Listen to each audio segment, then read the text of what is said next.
These are the book problems, acids and bases. I'm going to take my time with the first bunch of slides and then decrease the amount of time as the movie goes on. Identify the Lewis acid and Lewis base in each reaction.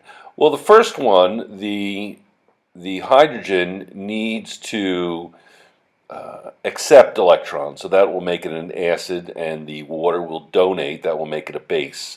The next one, the chlorine will donate electrons, so that will be the base, and then the aluminum chloride will accept them. That will be the acid. So H plus is the Lewis acid, water is the Lewis base. That's what I said, and you'll see that the aluminum chloride, which has no excess electrons around the central atom, will, as a result, accept electrons. It has no choice. It has none to donate.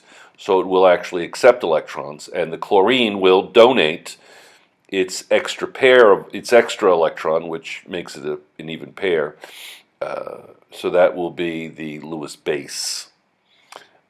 So where the Brønsted-Lowry is an acid, is a proton donor, and the base is the proton acceptor, it's the reverse with the Lewis acid base, where Lewis, the electron donor, is the base, and the electron acceptor is the acid. Would you predict phosphorus trichloride to be a Lewis acid or a Lewis base in typical reactions? Explain your prediction. A Lewis base, it has a non-bonding pair of electrons that it can donate. So molecular geometry is important in this chapter. What are the properties of acids and bases? Well, they're both corrosive. Both are electrolytes and change the color of an acid-base indicator. Acids have a sour taste, bases have a bitter taste. How did Arrhenius define an acid and a base? An acid gives a proton or hydrogen ions in solution, and a base gives a base gives hydroxide ions in solution. How are acids and bases defined by the Brønsted-Lowry theory of acids and bases? Acids are hydrogen ion donors, and bases are hydrogen ion acceptors. What is the Lewis theory of acids and bases? Well, the acid, a Lewis acid, is an electron pair acceptor. A Lewis base is an electron pair donor. Number 7a, what is a conjugate acid-base pair? Well, a conjugate, two substances related by the loss or gain of a single hydrogen ion. I'll explain later more. Write equations for the ionization of nitric acid in water and the reaction of carbonate with water. For each equation, identify the hydrogen ion donor, the hydrogen ion acceptor, then label the conjugate acid-base pairs in each equation. There's the equation.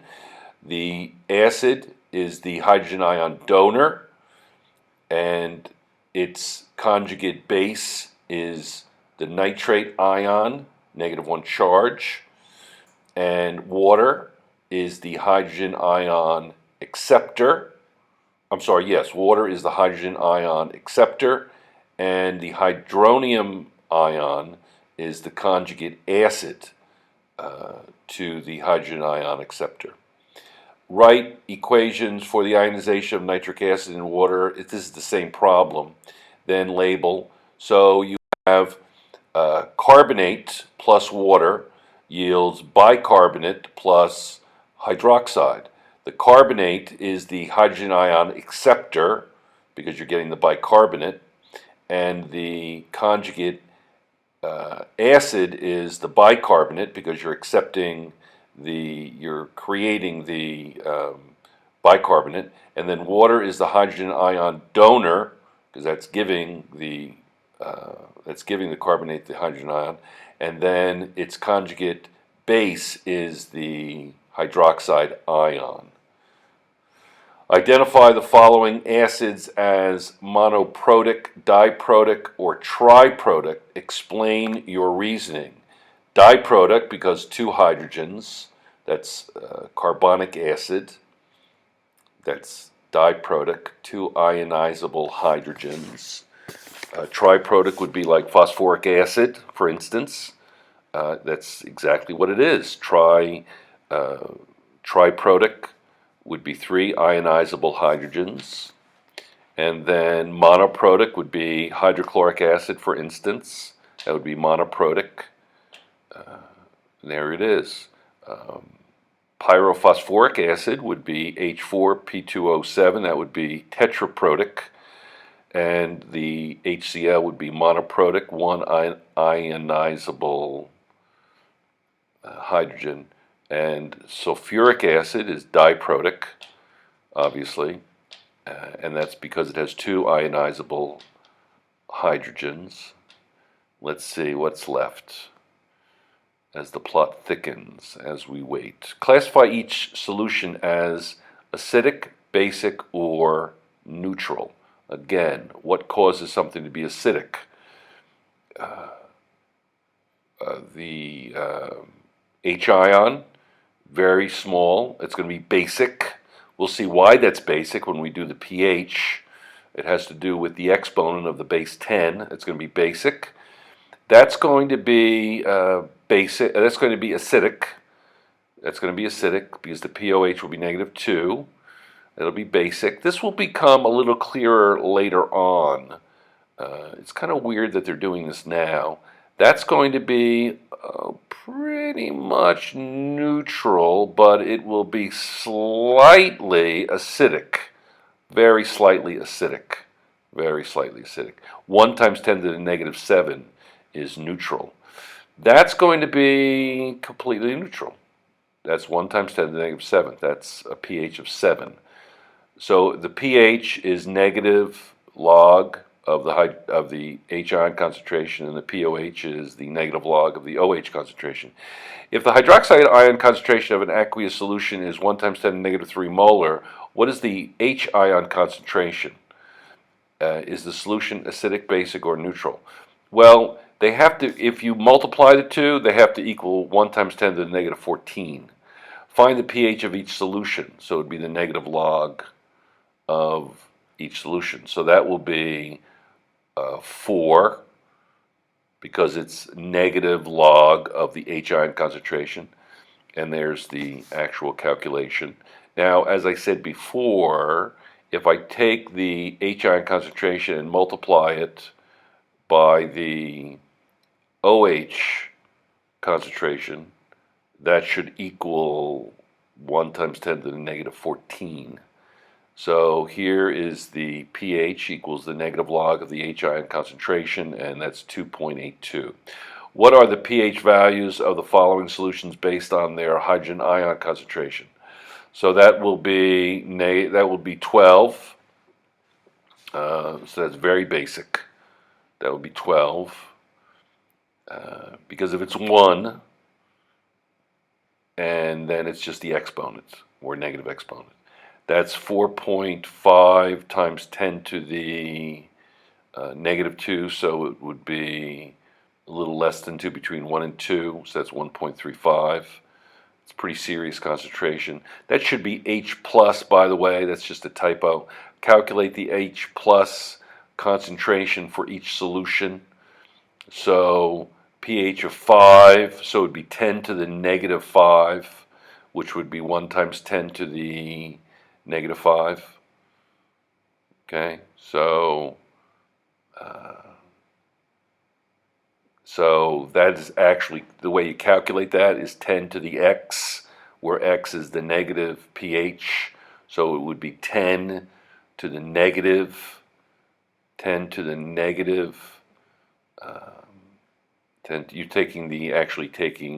you're raising each side 10 to the x.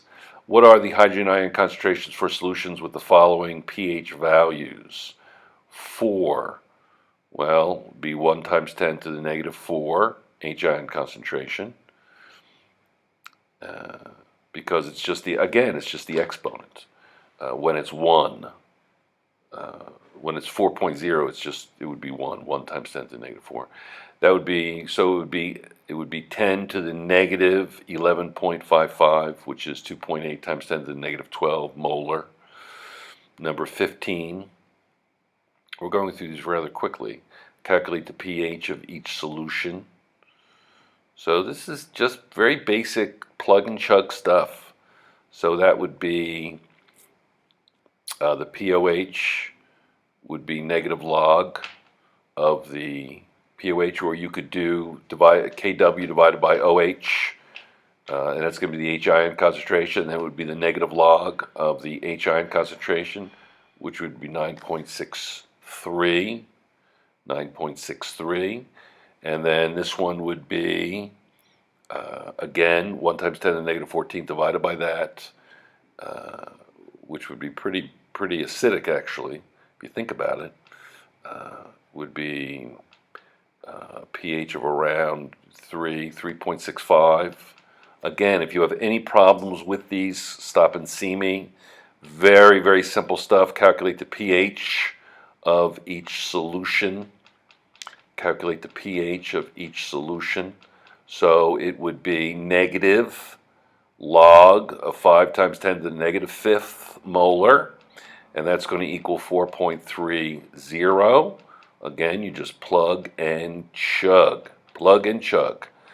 And then it would be negative log of 8.3 times 10 to the negative 11th. Very basic. And that would be 9.08. Medium basic. And then number 17, what is the relationship between H plus and OH minus in an aqueous solution? The product of their concentration should equal 1 times 10 to the negative 14. When H ion concentration in the solution increases, the OH negative has to decrease. What is true about the relative concentration of hydrogen ion and hydroxide ion concentration in each kind of solution? Basic. Well, the hydroxide ion concentration would be greater than the hydrogen ion concentration. If it's going to be acidic, probably the hydrogen ion concentration or hydronium ion concentration would be greater than the hydroxide ion concentration. And if it's neutral, they would be equal. So this is pretty basic stuff. So you guys should be doing very well with these first bunch of questions. It's neutral if they're equal. So after doing some of those buffer problems in the last couple of days, I would suggest going over the acetic acid part 1 through 6. That'd be pretty important on YouTube. What is true about the colors of a pH indicator? The color of the H indicator aqueous must be different than the color for the anion aqueous. Determine the pH of each solution. Again, so it's going to be negative log of 1 times 10 to the negative 6, which would be 6. Easy. When it's 1, then it's going to be the negative exponent. This would be 1 times 10 to the negative 4, which would be 4. That would be the pH. And then 1 times 10 to the negative 2 would be 2 for the pOH, so it would be 12 for the H. Easy. Because it's going to be 1 times 10 to the negative 2 times 1 times 10 to the negative 12 is 1 times 10 to the negative 14. And that would be negative 11, so it would be negative 3, so it would be 3. You should be able to do some of these in your head if you are comfortable with scientific notation. What are the hydroxide ion concentrations for solutions with the following pHs? Again, 14 minus the pOH. 14 minus the pH is the pOH. So that's going to be, and then you raise it to 10 to the x, so that'll be 1 times 10 to the negative 8 molar. 9 would be, get the pOH would be 5, and then it would be 1 times 10 to the negative 5 would be the concentration of the hydroxide ion concentration. 12 would be 2, so 1 times 10 to the negative 2 molar would be the POH. And then let's see, are we doing anything else here? Is there a D or is it 22? 22. In an exactly 0.1 molar solution of methanoic acid, H plus concentration is 4 times 10 to the negative 3 molar. Calculate the Ka of methanoic acid, and it's going to be 1.8 times 10 to the negative 4.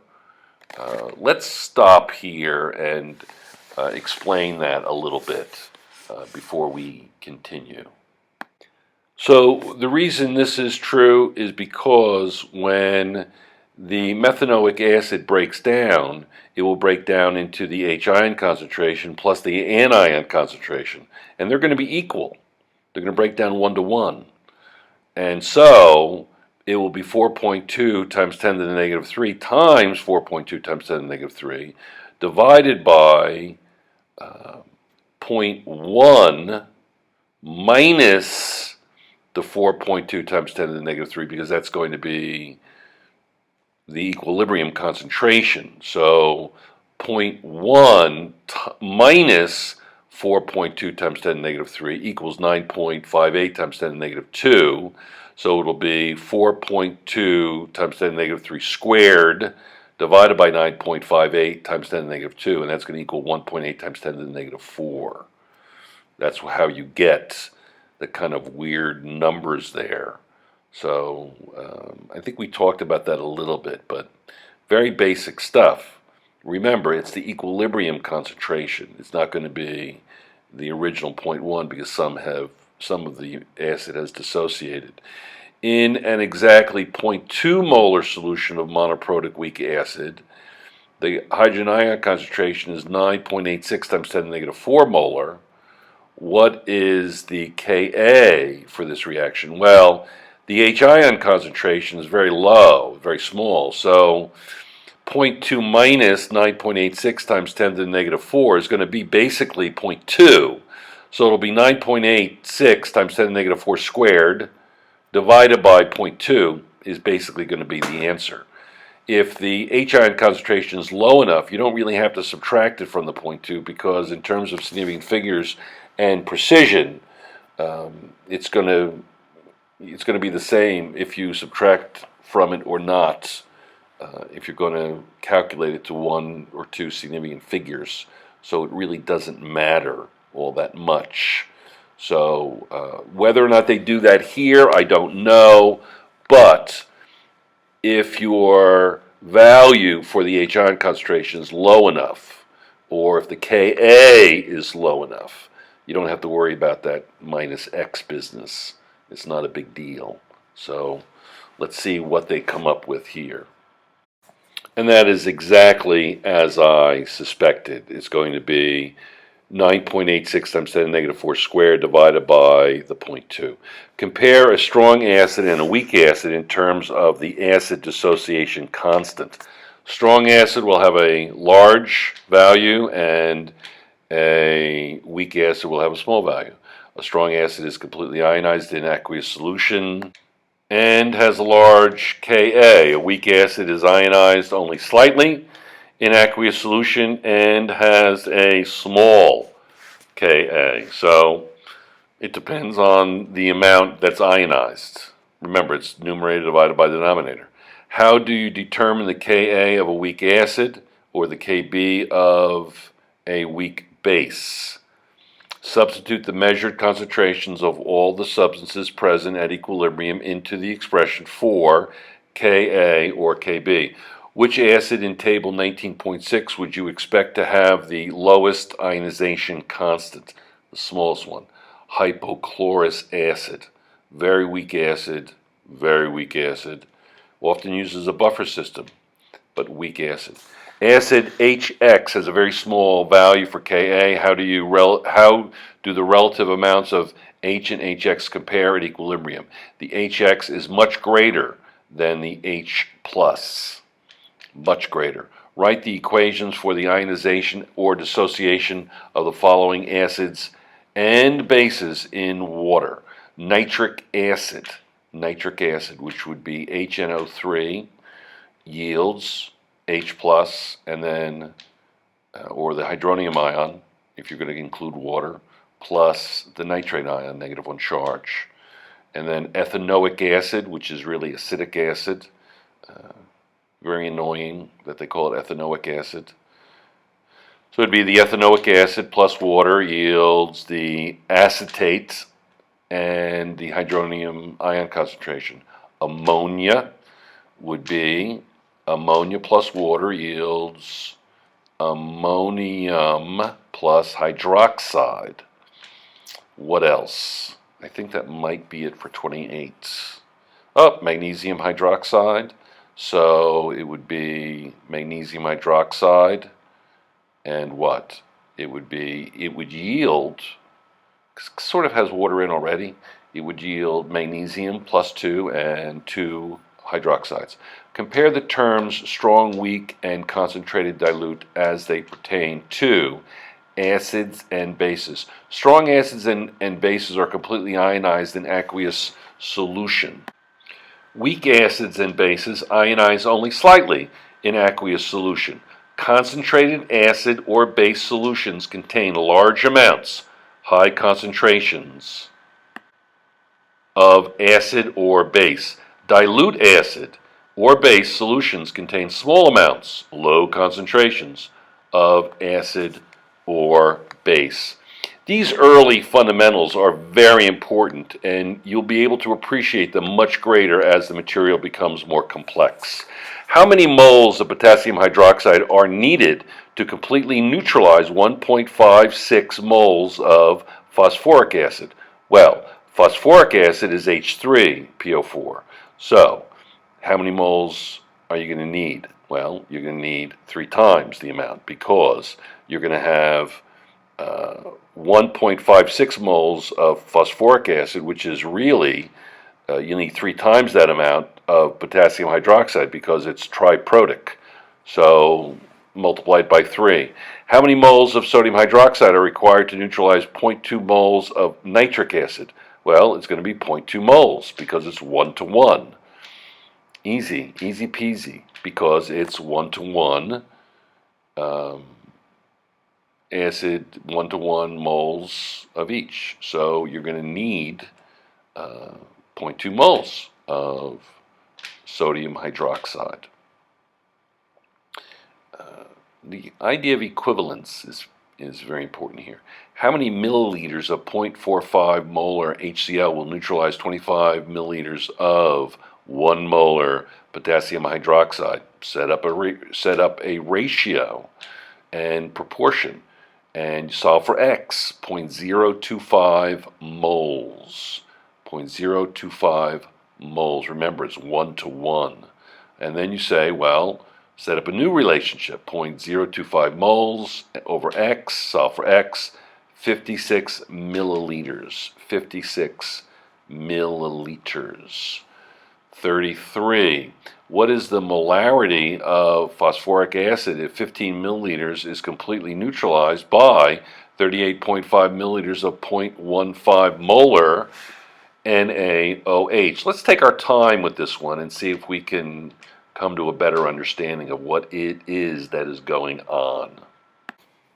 Well, the first thing I want to do is I want to know how many moles of hydroxide actually was used, because it says is completely neutralized by 38.5 milliliters of 0.150 molar sodium hydroxide. So, how many moles of sodium hydroxide were actually used? Because then it would be 1-to-1. If I know the moles of sodium hydroxide, I know the moles of hydroxide.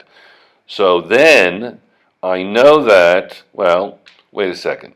I have to determine the molarity of the phosphoric acid. Well, if let's say I use 3 moles of sodium hydroxide, that would mean there's only 1 mole of phosphoric acid. So you divide by 3. So let's take this one step at a time and see what we can see. So if I have 0.15 moles of potassium hydroxide per 1,000 milliliters, that's the molarity, and I know that I used 38 milliliters of that. How many moles? I know how many moles there were in 1,000 milliliters, but how many moles are there in 38.5 milliliters?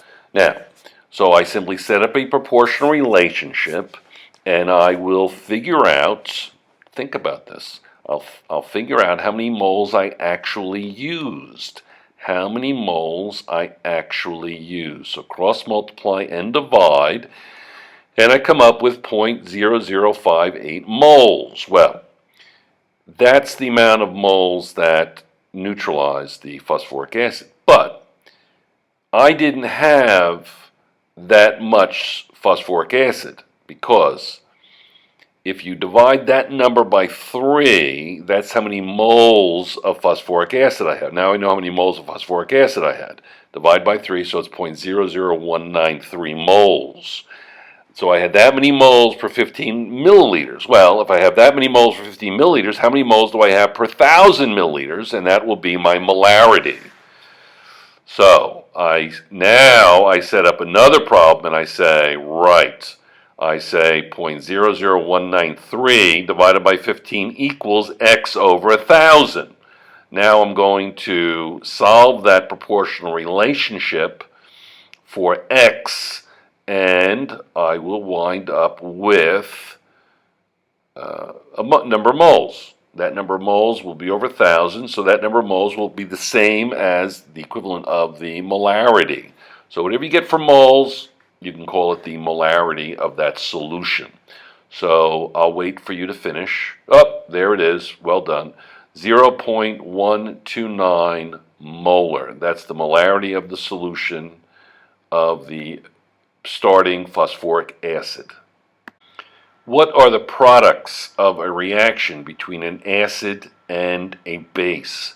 Strong acid, strong base, especially you get a salt and water. Easy. Or a strong acid and a weak base, same idea, but there are differences. What occurs at the end point of a titration? Neutralization is the end point of titration. Neutralization is the end point of titration. How many moles of HCl are required to neutralize aqueous solutions of these bases? How many moles? 2 moles of ammonia. Let's see, 2 moles of ammonia. So it'll be ammonia plus HCl. It'll be 2, because it's 1-to-1. It's ammonium hydroxide, etc. So it would be 0.1 moles of calcium hydroxide. That's going to be 2-to-1, so it's going to be 0.2 relative to 1-to-1, or 2-to-2 for the ammonia.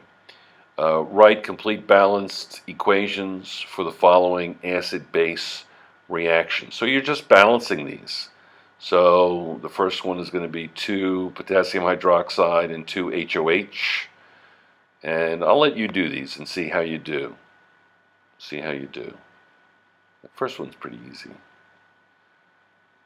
Let's see what you do. It's not bad. 2, 3, 1, 6. Those are my coefficients. 2, 3, 1, 6. And 2, 1, 1, 2. Pretty straightforward. Let's see, we'll do a couple more. Write reactions to show what happens when the following occur. Acid is added to a solution of hydrogen phosphate. So hydrogen phosphate, you make an acid that's going to give you dihydrogen phosphate. Base is added to a solution of dihydrogen phosphate. It's going to go back the other way. And because I'm going to deprotonize it, and I'm going to end up with water. Write an equation that shows what happens when acid is added to ethanoic acid ethanoate buffer, or acetate. Okay, so I'm going to make a Acetic acid. What type of salt produces an acidic solution? A basic solution. Acidic solution, salt of a strong acid and a weak base, for instance. Basic solution, salt of a weak acid and a strong base. Think sodium carbonate. What substances are combined to make a buffer? What substances are combined to make a buffer? A weak acid and one of its salts, or a weak base and one of its salts. In other words, think conjugate acid, conjugate base, etc. Which of these salts would form an acidic aqueous solution? Ammonium sulfates. Ammonium sulfates. Excellent. Using equation, show what happens when acid is added to an ammonium ion ammonia buffer. What happens when the base is added? So this is the addition of the acid. I'm going to make more ammonium, and I do the base, and I'm going to make more ammonia. So that's a buffer system. How did Arrhenius describe acids and bases? How did Arrhenius describe acids and bases? Acids ionized to give hydrogen ions in aqueous solution. Bases ionized to give hydroxide ions in aqueous solution. 45. Classify each compound as an Arrhenius acid or an Arrhenius base. All right, let's see if we can do this together. Arrhenius base, because that's hydroxide. Calcium hydroxide is an Arrhenius base. Next. I'm giving 8 seconds for these, kind of long. I hope you said acid. What's next? Very slow going. Let's stop this and speed this up a little bit, shall we? That's going to be a base. As I said, that's a base. That's going to be an acid. The next one is going to be an acid. This is only 3 seconds. This seems like forever. That's going to be an acid, obviously, sulfuric acid. And that's it. Okay. Write an equation for the dissociation of each compound in water. All right, here we go. Potassium hydroxide. So it's going to go into K plus 1, OH minus 1. Pretty straightforward.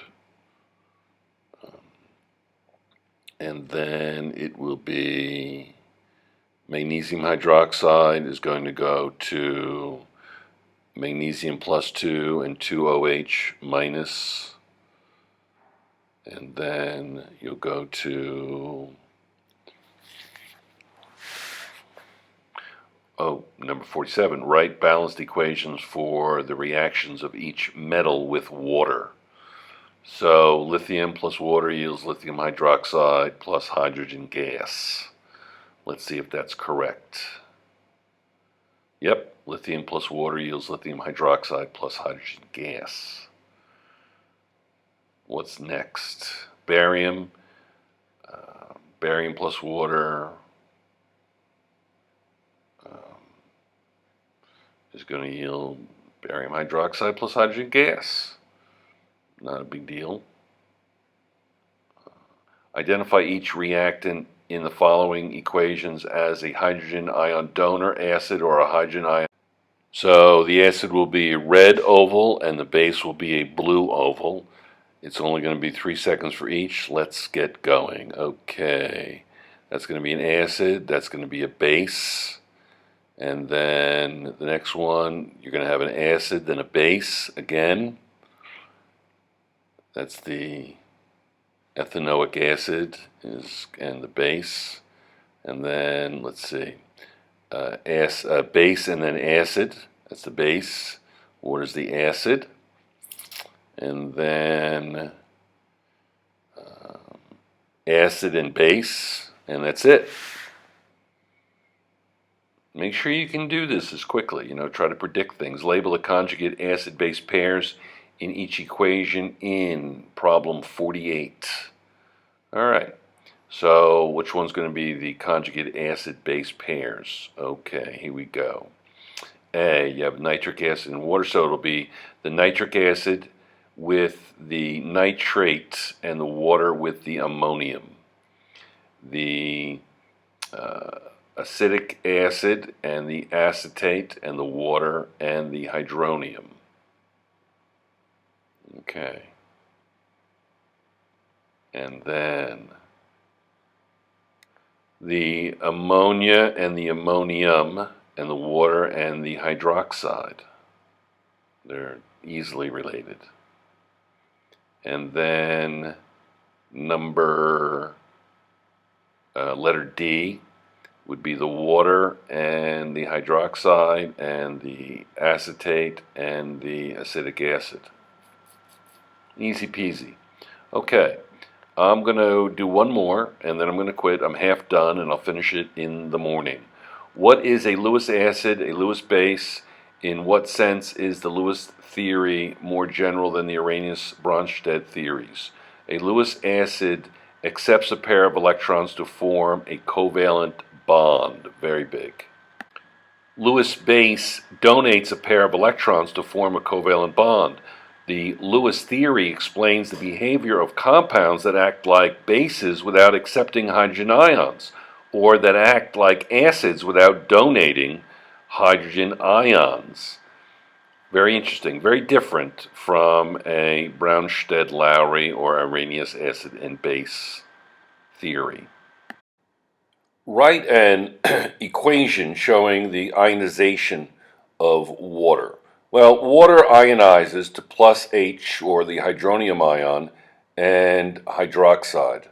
They are ionized in equal amounts, 1 times 10 to the negative 7th, 1 times 10 to the negative 7th molar. That's the ionization of water. And the pH of water is 7 because it's 1 times 10 to the negative 7th, and the negative log would be 7. What are the concentrations of the H plus and the OH in pure water at 25 degrees? 1 times 10 to the negative 7th each. They're both equal, and the pH is 7. It's considered neutral. 1 times 10 to the negative 7th molar for both H plus and OH minus at 25 degrees Celsius. If you add any kind of acid or base, it will go up and down depending upon the content. How is the pH of a solution calculated? The pH is the negative log of the H ion, the molar H ion concentration, or the hydronium concentration. The H ion concentration can be either calculated or measured using a pH meter. It can also be relatively tested using pH paper. Why is the pH of pure water at 25 degrees Celsius equal to 7? Because it's the negative log of the molar H ion concentration. Some of these questions are extremely basic. We're better than halfway through so far.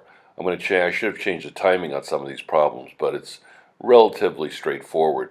There has not been anything challenging so far, with the exception of 1 or 2 problems that I expanded the timing for, but these are fairly straightforward. What I'm going to do is I'm going to change the timing on these. The hydrogen ion concentration in pure water is 25 degrees Celsius, and it is 1 times 10 to the negative 7th. The negative logarithm, or pH, of this concentration is 7. When it's 1, see 1 times 10 to the negative 7th, when it's 1 precedes the time sign, then you just take the additive inverse of the exponent.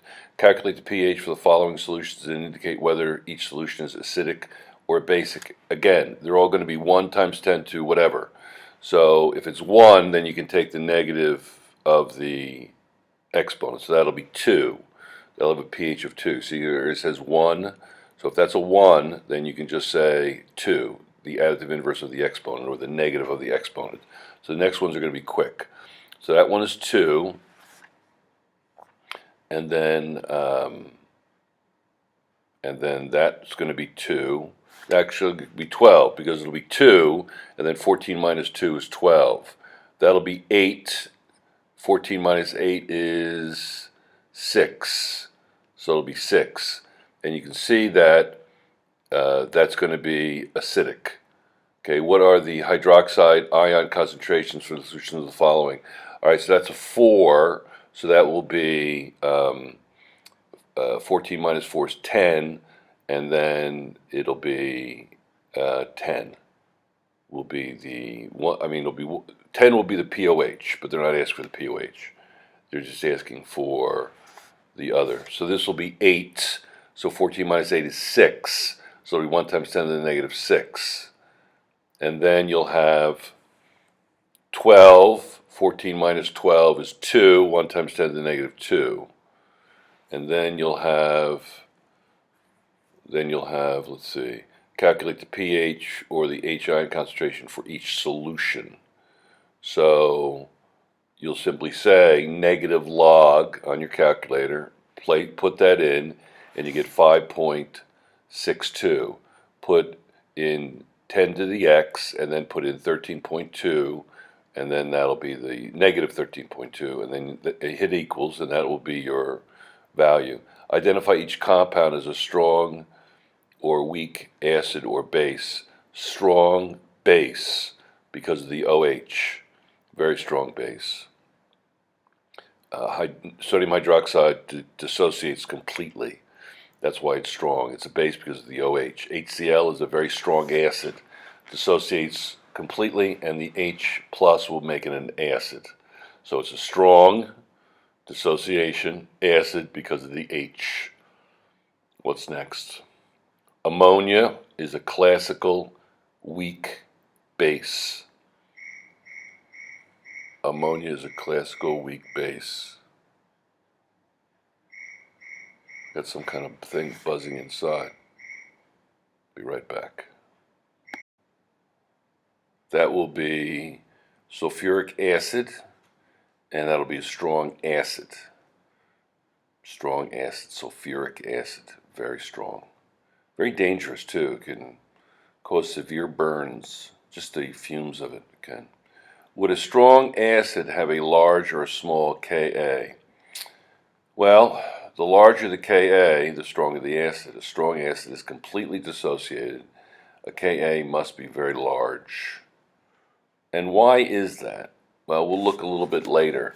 Why are magnesium hydroxide and calcium hydroxide considered to be strong bases, even though their saturated solutions are only milky basic?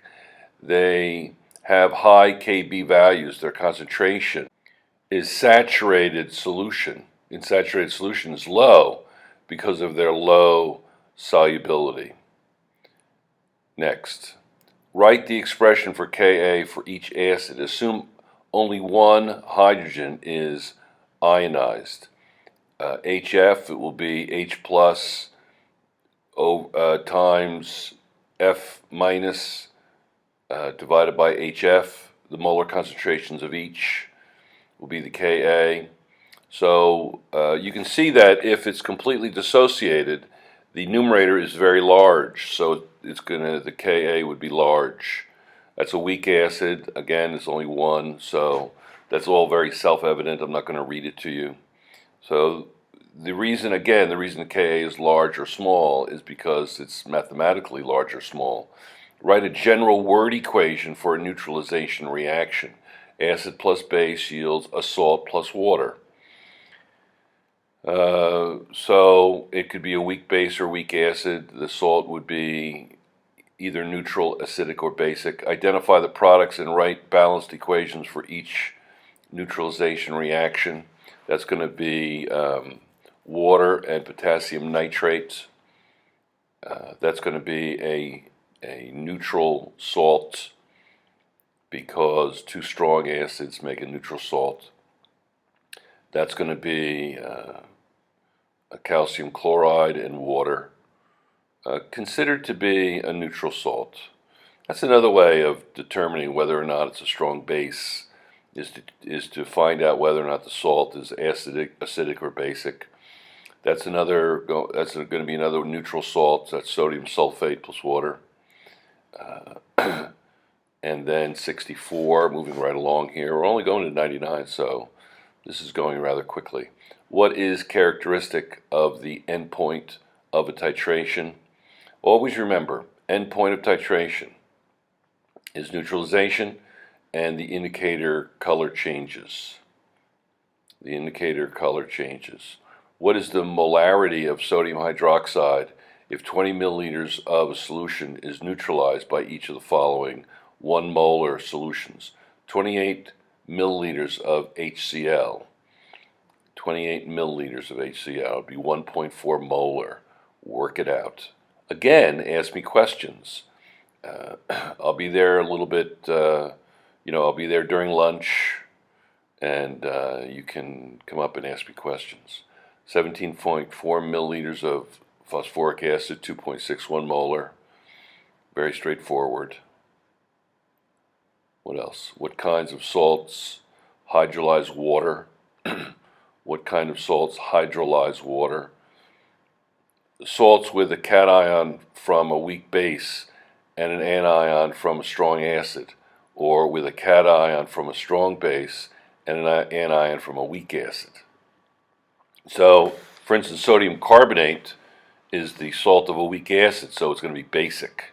The salt of a weak base is acidic. Write an equation showing why an aqueous solution of sodium hydrogen carbonate is basic. That's because it produces an OH. That's why it's basic. Explain why solutions of salt that hydrolyze water do not have a pH of 7, because you have excess OH or H plus as a result. Weak acid ions accept protons from water, increasing the pH of the solution. Weak base cations donate protons to water, decreasing the pH. Predict whether an aqueous solution of each salt will be acidic, basic, or neutral. This is a very good problem. Okay, here we go. That will be basic because it's a salt from a weak acid, so it'll be basic. Excellent problem. Because you'll produce hydroxide ions. Remember, salt of a weak base, salt of a weak acid, whatever the case may be. All right, salt of a weak base, so it will be acidic. Salt of a weak base, because that comes from ammonia, which is a weak base. Next, very good problems. Let's see. Potassium chloride, it'll be neutral because it's from potassium hydroxide and hydrochloric acid, so it'll be neutral. Let's see what's next. That's a good problem. I think that might be it. Oh, here's another one. That will be basic, the carbonate ion. That'll be very basic. So it's going to be, you have the carbonate, which is a salt of weak acid, so you'll form carbonic acid right away. That's the salt of a strong acid, so that'll be neutral. The sulfate will be from sulfuric acid, the H2SO4, so that'll be neutral. That will be acidic because that's from ammonia, so that will be acidic. And I think that's probably it. Yes, a buffered solution cannot absorb an unlimited amount of acid or base.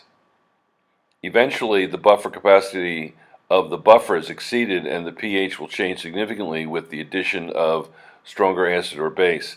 Is it possible to have a concentrated weak acid? Well, yeah, you just make it saturated. Yes, acids like acetic acid dissolve well, but ionize poorly. You have, for instance, glacial acetic acid is concentrated. Write equations showing that the hydrogen phosphate ion is amphoteric. In other words, it could be an acid or a base. So that's going to be an acid. That's act like an acid, but then it's also going to want to gain a proton, and that will make it a base. There we go. That makes it a base. Excellent. Acting as a base. Amphoteric means it can be an acid or a base. the pH of a 0.5 molar nitrous acid solution is 1.83. What is the Ka of the acid? All right, excellent. So what we're going to do is we're going to do this problem out more completely. So we know that the negative log of the H ion concentration is 1.83, so we're going to raise both sides to 10 to the x, and then we're going to see what the H ion concentration will be. The H ion concentration and the anion concentration will be the same, so I simply square the H ion concentration, because for each H ion you're going to get a nitrite. So you're going to raise both sides to 10 to the x, and then you will get 10 to the negative 1.83, and that will be the H ion concentration will be 1.48 times 10 to the negative 2. Now that we have the H ion concentration, we can write the formula for the Ka, the ionization constant formula, and we see that we're going to multiply the H ion concentration times the nitrite concentration, and it should be 1 to 1. If you look at the equation will say 1 HNO₂ yields 1 H plus and 1 NO2. So they're going to be equal. So what I'm going to do is I'm going to essentially square the numerator. Now the denominator, let's look at the denominator. Well, the H ion concentration is not that small, actually, relative to the concentration of nitrous acid. Now, let's say the H ion concentration was 1.48 times 10 to the negative 10. Well, subtracting it from the concentration, the initial concentration of the acid, would be unnecessary, because in terms of rounding, you would have a number that is very, very small, and you're subtracting from the 0.5. So it would be unnecessary to bother doing that. So what I'm doing here is, because the H ion concentration exists at equilibrium, I'm going to subtract it from the starting concentration of the nitrous acid. And let's see what happens when I do that. So I can clearly see that it's going to have some effect intuitively. So I say 1.48 times 10 to the negative 2 squared divided by parentheses 0.5 minus 1.48 times 10 to the negative 2 end parentheses divided by, and that's going to be 4.5 times 10 to the negative 4. So the book may say 4.6 times 10 to the negative 4, but they probably didn't subtract that value from the starting value of the nitrous acid. And I put it in there because I felt that it was significant enough. And it comes out that it is significant enough. 4.5 times 10 to the negative 4, when you're working with very small quantities, is very different than 4.6 times 10 to the negative 4. So it's reasonable, because of the size of the H ion concentration, to subtract that value from the starting concentration of nitrous acid. It says, write the formula and name of the conjugate base of each Brønsted-Lowry acid. Now, to be clear, if you're going to have an acid and you want to make the conjugate base, what is left over when you remove a hydrogen? So whatever you're given, if you remove a hydrogen, then what's left over would be the conjugate base. For instance, if you have bicarbonate and you remove a hydrogen, then what's left over is the carbonate. So that will be the answer to this question. Clear? So it will be, the first one is bicarbonate. So if I remove a hydrogen, what's left over is carbonate. So that's going to be the conjugate base, the carbonate ion. Now, just to be clear again, you remove a hydrogen, what's left over, that's the conjugate base. And that would be hydroiodic acid. If you remove a hydrogen, you have iodide ion. because you had hydroiodic acid, you remove an H, you're left with the iodide ion, that's the base. If you remove an H from ammonium, you're left with ammonia, and that is indeed a base. We know that's a base from our studies so far. So you remove a hydrogen, what's left over? And there's a similar rule when you're talking about, and this will be the bisulfide ion, there's a similar rule when you're talking about a base and the conjugate acid. Okay, so that will be the bisulfide ion. Next, calculate the OH or pH of each solution. So the pH is given, so the POH is going to be 14 minus 4.6, which would be 4.94. Then the negative log of 9.4 would be the concentration. So you're going to raise it to the power of 10 to the x, and you're going to put the negative on the other side, so it'll be negative 9.4, and then raise that to 10 to the x, and then hit equals, and that's it. So it's really a matter of, do you know how to use a calculator? So let's see what happens. I'm still here. So raise both sides to 10 to the x, so it will be the hydroxide ion concentration equals, hit equals now,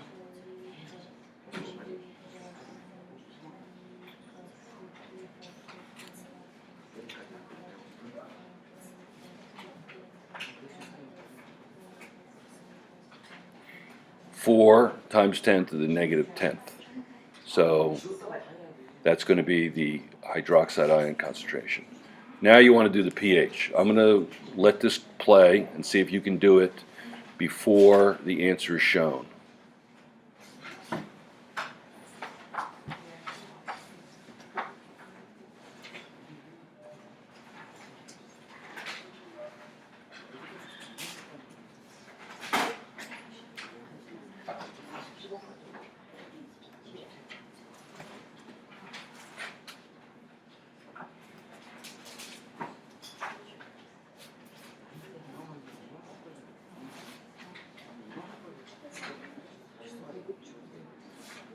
Now you have a pH of 9.3, and what's going to be the hydroxide ion concentration.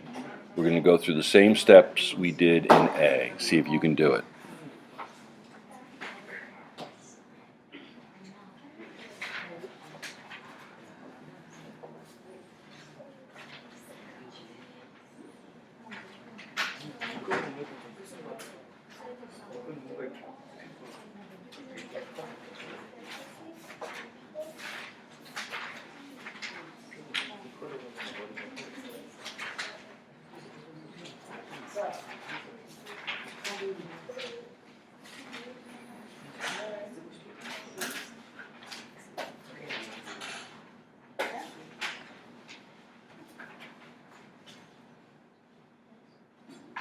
This is actually good practice for logs and 10 to the x, going back and forth.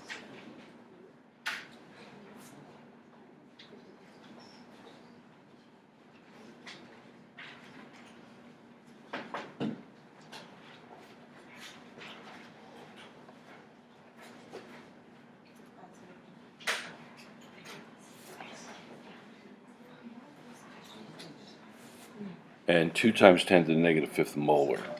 Okay, and then finally, D, so you're going to find the POH, or you could actually say 1 times 10 to the negative 14 divided by 7.3 times 10 to the negative 9th molar equals the H ion concentration.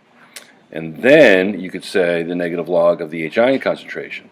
Or you can do it this way and find the POH first, which is going to be 8.14, and then find the hydroxide concentration from that. I, for some reason, had some arrows there, so just ignore the man behind the curtain there. So So that's going to be 5.86. Okay, write the three equations for the stepwise ionization of phosphoric acid. So there's the first one. Then you're going to take the dihydrogen phosphate and do the next one. And it'll be hydrogen phosphate. And then the third one will be just the phosphate ion. Okay? Let's take a break. You'll never know I was gone. Use the Brønsted-Lowry and Lewis definitions of acids and bases to identify each reactant as an acid or a base. Well, I hope you can do this one. It would be KOH is the base and HBr is the acid. That's potassium hydroxide and hydrobromic acid. So, and that's what the answer says. And that salt will be neutral. This would be hydrochloric acid is obviously the acid. So, as a result, the base has to be the other one, and that would be the water. So if you know one of them, then the other one is the opposite, if you're unsure about water being a base. Write the formula for the conjugate base of each acid. This is a good one. I like this one. Write the formula for the conjugate base. So the conjugate base would be hydrogen sulfate, right? -1 charge, is that correct? And that is correct. Do you see why that's true? If it gives up one H, when it becomes an acid, consider it to be one proton at a time. So that would be hydroxide. If you give up one hydrogen, it would be hydroxide. Okay, and then what's next? Then hydrocyanic, or just cyanic, sorry, cyanic acid would be the cyanide ion. And then I think that might be it. Let's see. D would be ammonium, and then ammonia would be the conjugate base to that acid. If you give up a hydrogen, you're left with NH3. And I think that might be it. Yes. Use the phosphate buffer to illustrate how a buffer system works. Show by means of equations how the pH of a solution can be kept almost constant when small amounts of the acid or base are added. So that's the dihydrogen phosphate, hydrogen phosphate buffer system. So the idea is if it's an acid buffer system, what you're going to do is you're going to add a base to it. You're going to add a base to the dihydrogen phosphate, and then what will happen is you'll take that OH, hydroxide, and you'll put a proton on it. It'll become water, so you'll get rid of that base. It will soak up the base, and you'll create the hydrogen phosphate as a result.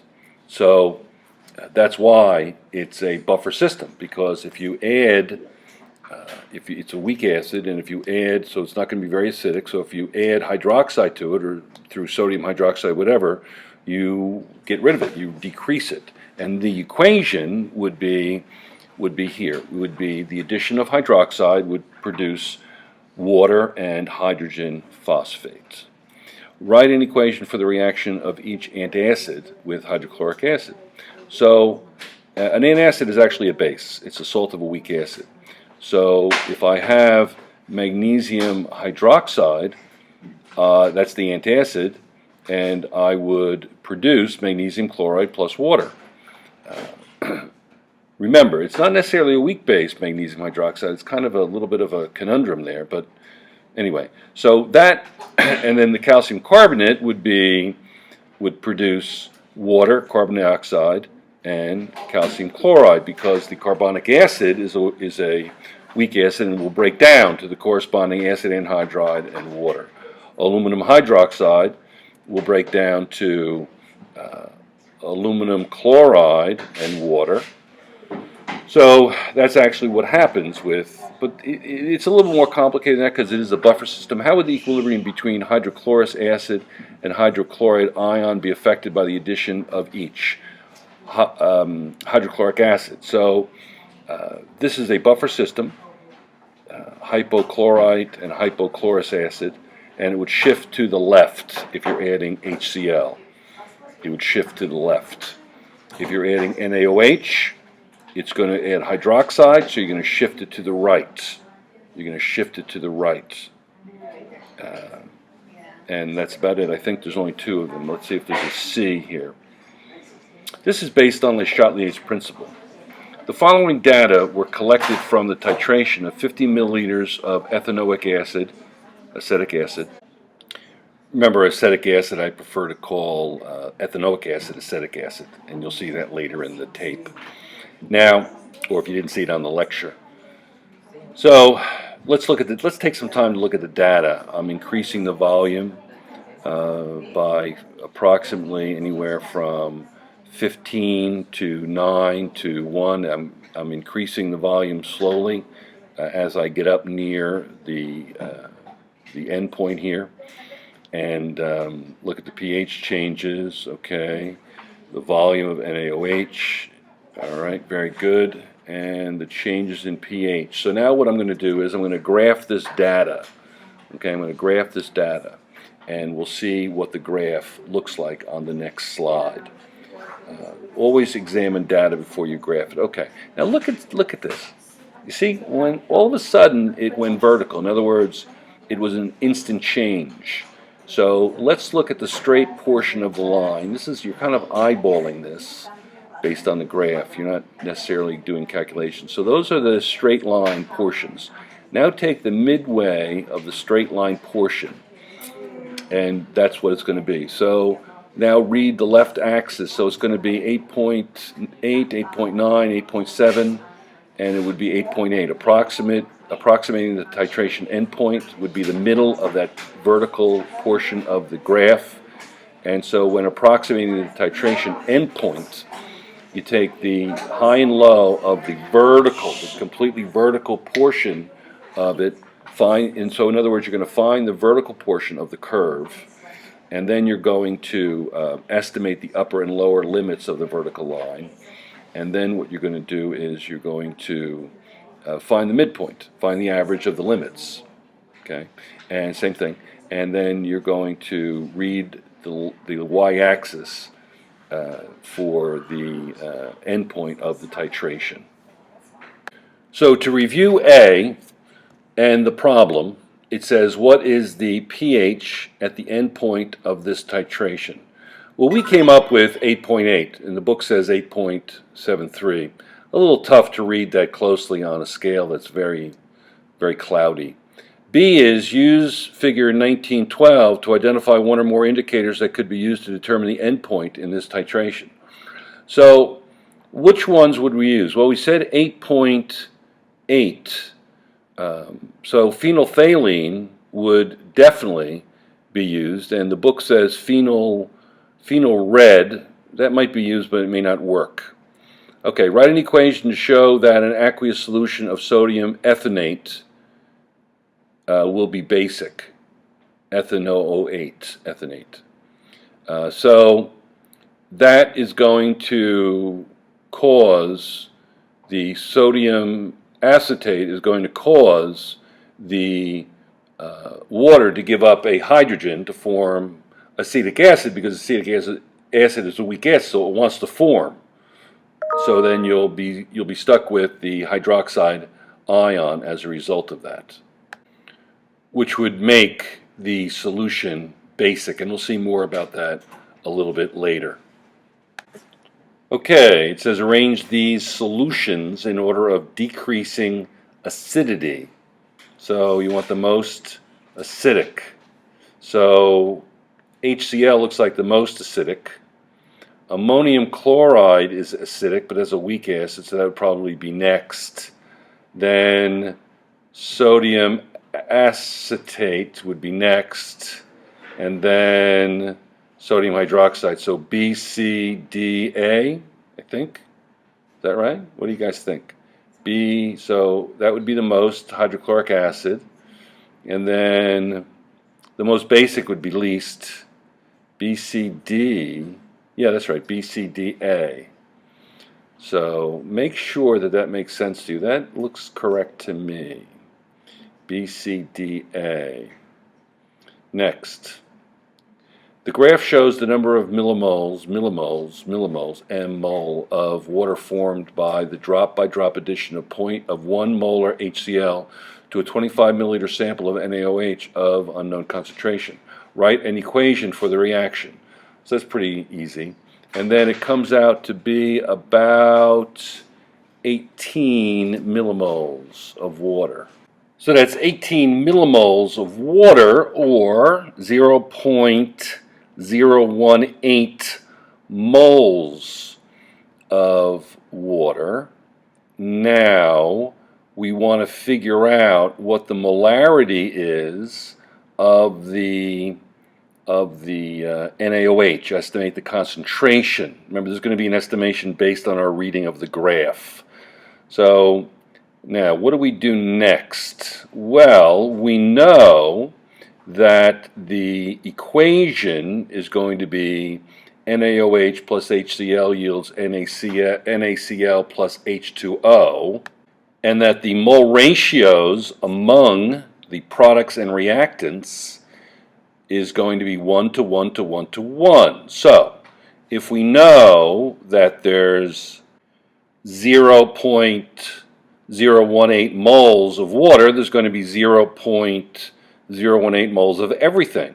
So where we usually put the stoichiometric masses, we're going to put the moles of each. So there's going to be 0.018 moles of sodium hydroxide, of hydrochloric acid, of sodium chloride, and we already know of water.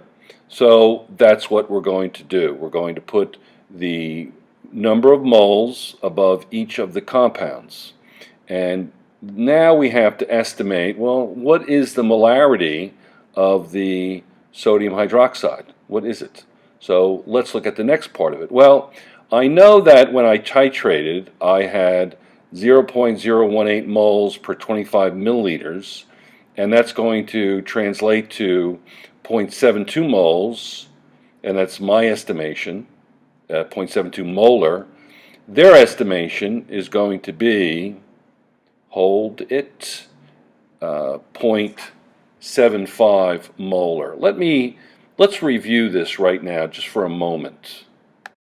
So the problem says that I used 1 molar HCl and I used 25 milliliters of it. Well, 25 milliliters of it will generate as much H plus as I need for the OH in the NaOH. So again, it's 1 to 1. So the volume would be, the volume I would have of the NaOH would be the same. So it would be 25 milliliters. So if I know the volume of HCl, I know the volume of sodium hydroxide. So that's why I used HCl instead of sodium hydroxide. I didn't know that, but I do know the volume I had because it's 1 to 1. Now, then I generated the equation, which was the 1 to 1 to 1 relationship, and then the concentration was 0.72, and their estimation was 0.75. So the error would be in reading the graph. Other than that, it is a successfully completed problem. Now, next, Arrhenius, Brønsted, and Lewis all developed theories to explain acids and bases.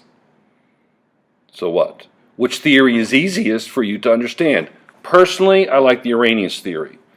H plus is an acid, OH is negative. Students are likely to consider the Arrhenius theory the easiest to understand and the Lewis theory the best because it is the most general. All three theories provide definitions and describe accepted behavior of a certain group of compounds. The Brønsted-Lowry theory includes a greater number of compounds than the Arrhenius theory because it is more general. And the Lewis theory includes the greatest number of compounds because it is the most general. But in terms of a young chemistry student who is studying acids and bases for the first time, you're going to want an acid and a base that's simple to identify. And that's going to be OH and H+, with a little bit of an addition relative to ammonia. So the Brønsted-Lowry does give you a little bit of an edge over and above the Arrhenius theory. So it's not bad. It's not a bad theory. Arrhenius, Brønsted-Lowry all developed theories to explain acids. B, how can all three theories be accepted by chemists? Each theory has advantages in certain circumstances. So it depends on what we're looking at. Demonstrate the relationship between pH and pOH equals 14. Hint, use expression for Kw. Because the log of A times B equals the log of A plus the log of B, Kw equals what it equals, times 10 to the negative 14. And taking the log of each concentration term gives the following. It's going to be the log of the H ion plus the log of the OH ion, and that's going to equal negative 14. And then divide through by the negative, and that's how you get it. That's how you get 14. And that the log of the H plus plus the log of the OH, you see that the negatives will factor out. Now, which quantity might correspond to the y-axis on this graph? The y-axis might correspond to H plus because HCl is a strong acid. The following equilibria are involved in the solubility of carbon dioxide in water. Okay? If seawater is slightly alkaline, would you expect the concentration of dissolved CO2 to be higher or lower than in pure water? CO2 concentration is higher in pure water. Less CO2 becomes carbonate because pure water does not have the OH negative ions needed to reduce the H plus ions. So it says if seawater is slightly alkaline, so that makes more sense. Critique the accuracy of each of these statements. Okay, the first one is, indicators such as methyl red provide accurate and precise measurements of pH. False. An indicator determines a range of pH values. Wouldn't that be nice if they could actually tell you a single one? According to the Arrhenius definition of acids and bases, ammonia qualifies as a base. That's untrue. That's going to be the Brønsted-Lowry. False. An Arrhenius base dissociates to give hydroxide ions in aqueous solution. Ammonia does not do this. The strength of an acid or base changes as its concentration changes. The strength. False. Strength is a measure of dissociation or ionization, not concentration. The hydrogen carbonate ion carbonic acid buffer system is an important buffer system in the blood. This system is represented by the following equation. All right, fair enough. Excellent. So that's how we breathe, actually. Explain how abnormal breathing patterns can lead to acid-base imbalances in the blood that are called respiratory acidosis, abnormally low pH, and respiratory alkalosis, abnormally high pH. Too rapid and too deep breathing also lead to respiratory alkalosis. There was a movie when I was a kid that acidosis was in that. Hyperventilation releases CO2. The equilibrium shift causes carbonic acid and H plus concentrations to decrease. The loss of the H plus increases the basicity of the blood and alkalosis results. Hyperventilation does not release enough CO2. The CO2 buildup increases the H2CO3, the carbonic acid, and H ion concentrations. The H ion concentration increases the acidity of the blood and acidosis results. Calculate the pH of a 0.010 molar solution of sodium cyanide, NaCN, the Kb of which is 2.1 times 10 to the negative fifth. The pH is 10.66. Easy. Next, 94. Show that for any conjugate acid-base pair, Ka times Kb equals Kw. Kw equals Ka Kb. That's the first thing. So let's watch this and see where it goes. All right, so the Ka is listed, the corresponding Kb is listed. Now let's see what we can do. We'll cross everything out, and the Kw equals the H ion times the OH ion. So it's easy. So Ka times Kb equals Kw, and so do the corresponding acid-base ions. The Kw of water varies with temperature as indicated in the table below. Find the pH of water for each temperature in the table. Use these data to prepare a graph of pH versus temperature. Kw equals the H ion times the OH ion concentration. This is pure water, and H plus and OH negative are equal. The general equation can be written by substitution as pH equals the negative log of the root of the Kw. Let's now continue, and I'll show you how easy this is once you have that equation. 1. The pH, we're looking at one from the chart. You have to go back and look at that chart. The pH equals the negative log of 1.137 times 10 to the negative 15th. So the pH will be approximately 7.4721 at 0 degrees Celsius. I'll let this play out for the 6 pH values. See if you can calculate the values before they come up on the screen. I'll just let this play out. See how you do.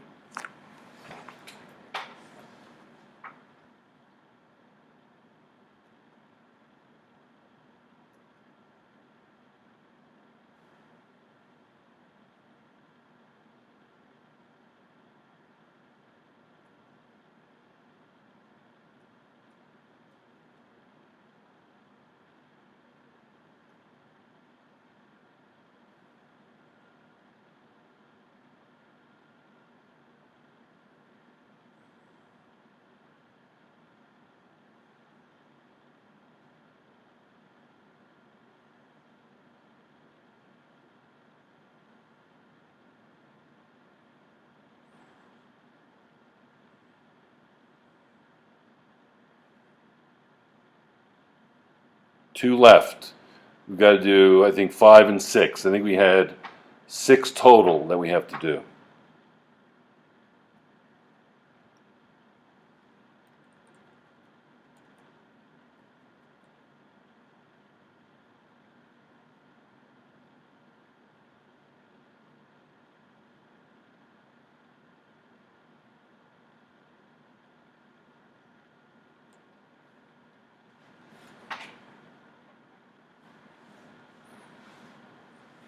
And then the last one is going to be 6.6310 at 50 degrees Celsius.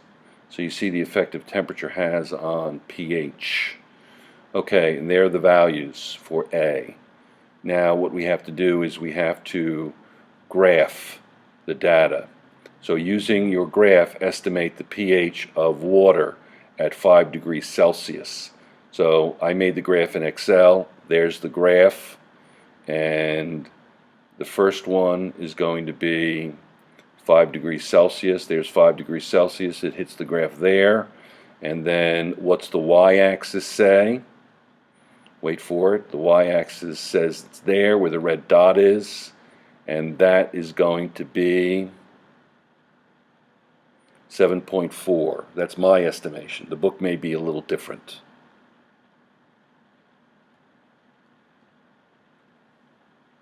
And then it says at what temperature is the pH of water? Approximately 6.85. Now you've got to go the other way. And it says 7.4. At what temperature is the pH of water? Approximately 6.85. And we see that, right, here we go. And 6.85 is approximately right there. and then you go down to the corresponding x-axis, and that's where the red dot is. You read the red dot, and the value is 35 degrees Celsius. So that, I think, completes the problem.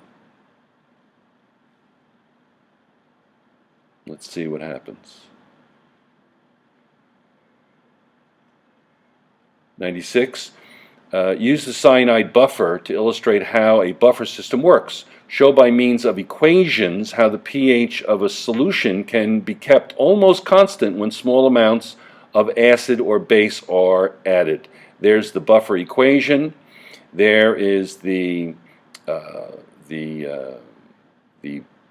anion is going to add to the acid and produce the acid. So that's how you do it. Very simple. Suppose you slowly add 0.1 molar NaOH to 50 milliliters of 0.1 molar HCl. What volume of NaOH must be added for the resulting solution to become neutral? So I'm adding 50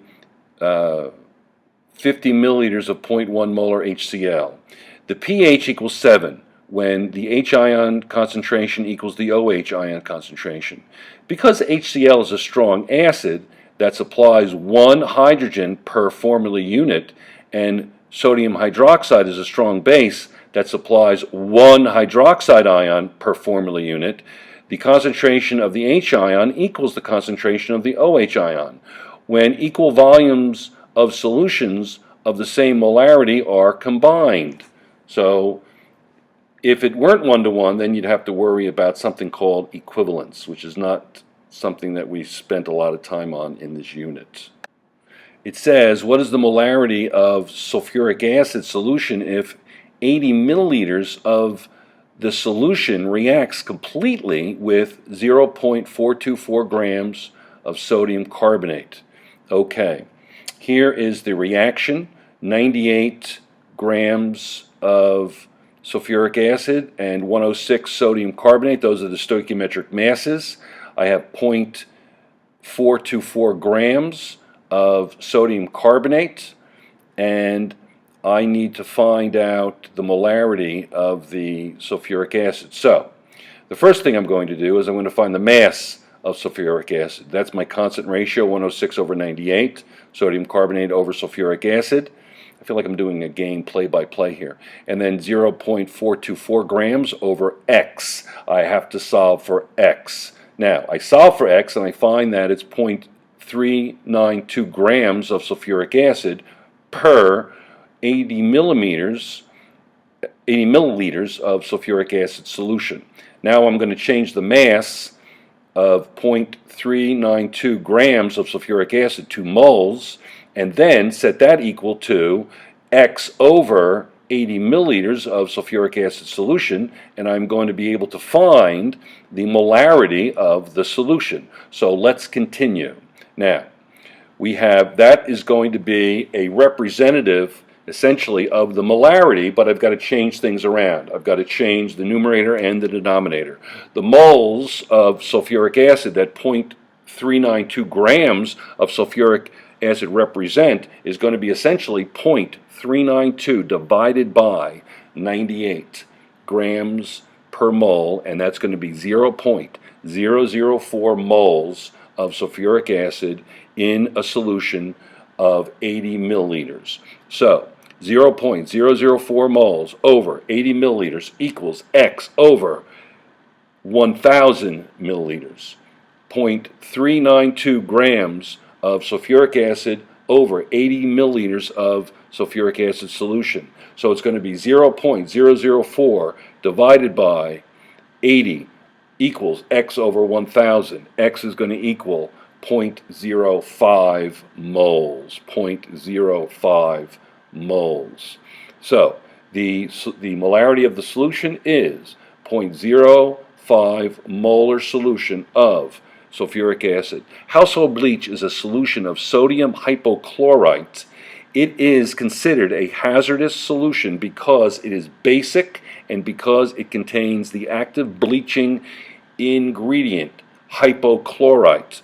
what is the hydroxide concentration in an aqueous solution that is 5% sodium hypochlorite by mass? What is the pH of the solution? The density of the solution is 1 gram per milliliter, and Ka equals 3.5 times 10 to the negative 8. Let's consider the solution. Okay, 5 grams of sodium hypochlorite over 100 grams of solution. The density is 1, therefore 100 grams equals 100 milliliters. So, if I say 50 grams over 1,000 grams, I can say 50 grams of sodium hypochlorite over 1,000 milliliters of solution. That's why they give you the density. So now I have to change the 50 grams to moles, and I have the molarity. So let's check it out. Now, I know that Kw equals Ka times Kb. That's true. I'm finding the pH. Okay, so Kb equals Kw over Ka. I'm given Ka. Kb equals 2.857 times 10 to the negative 7. All right, now let's continue. 50 grams of sodium hypochlorite over 1,000 milliliters solution. So I'm going to change 50 grams of sodium hypochlorite to moles by dividing 50 grams by 74.4. Grams cancel. I am left with something around 0.6 something, 0.672 moles of sodium hypochlorite. Right, so it's going to be 0.672 moles of sodium hypochlorite solution, molar. 0.672 moles of sodium hypochlorite, and that's also the molarity of the solution. Here is the Kb expression. Why am I using a Kb expression? Because sodium hypochlorite is a base. I am producing hydroxide. It is the salt of a weak acid, which is basic. So remember that hypochloric acid equals the OH ion concentration. Therefore, I plug in the various values and I will obtain the following. Kb equals hypochlorous acid times hydroxide ion molar concentration divided by the anion concentration, and remembering that the hypochlorous acid equals the molar concentration equals the molar hydroxide concentration, so it's going to be the numerator squared divided by the denominator. And I know that the Kb is very high, so I don't have to subtract off the concentration of the hydroxide from the denominator. So Ka is very small, so the molarity of the reaction does not have to be subtracted. But this is the Kb, and the Kb is also very small. So I'm not going to redo that slide, but you get the point. The Kb is very small. Even if this were an acid one, where the Ka negative 5, very small, you don't have to do the subtraction.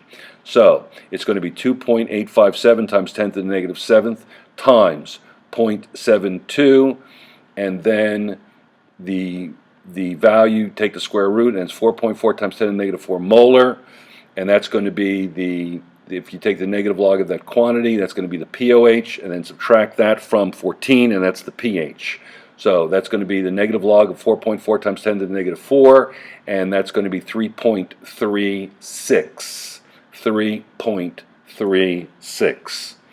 So the pOH plus the pH equals 14, so 14 minus 3.36, and that will be the pH. So the pH is equal to 14 minus 3.36. The pH equals 10.64. Fairly basic solution.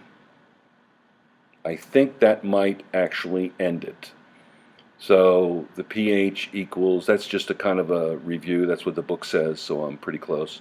And that concludes the lecture on the book problems.